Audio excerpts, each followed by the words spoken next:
Cold nights don't have to be miserable in the minivan. I've learned a few things. I thought I'd share them with you today. One of the things I've changed is the placement of the head of the bed. I had it in the back before, and I noticed that the tailgate area and the back window lost a lot of heat. So having it up here made a big difference.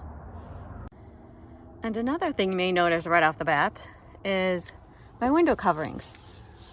You see, I still have the black on the outside and the Reflectix, but this is called Insul Bright. And it's a fabric, and I wasn't sure if it would be compromised by using spray adhesive, so I stitched it around the edge. You can see the stitching right there. Although this one, I think I missed that one.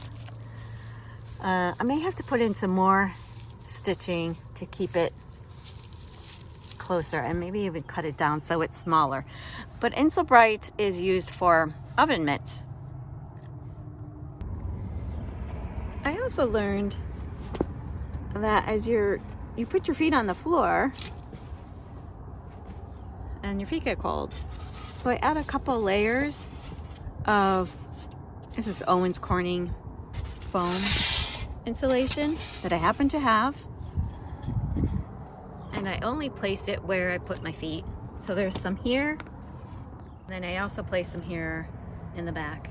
And actually, because the seating has a mechanism, this is a Honda Odyssey, because of this mechanism, it actually keeps the floor level.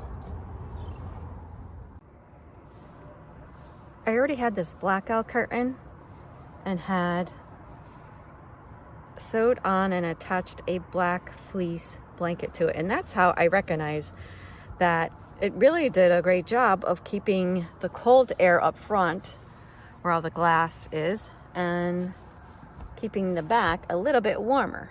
So I'll show you how I get that up there. This is a clothesline, so it has two functions for me. I can use it to dry towels, but I string it across twice, all the way across and back, and you can see the little beads here that make sure that the clips don't slide as much. And then I clip it here. I do add the privacy screens up front, but this creates a nice wall to keep it nice and cozy in the back.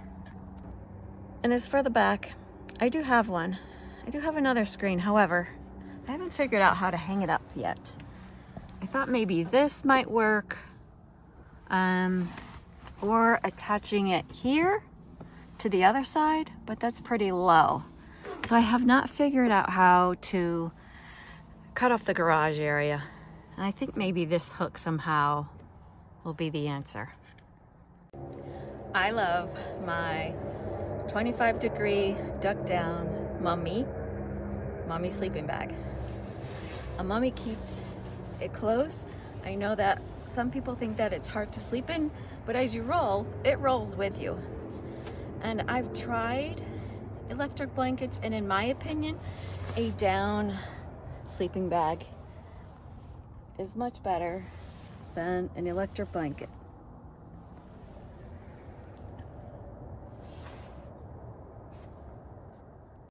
When I'm sleeping at Cracker Barrel or some other stealthy-like place, I will place the curtains on the back of the seats, so all that a person may see is black when they walk by.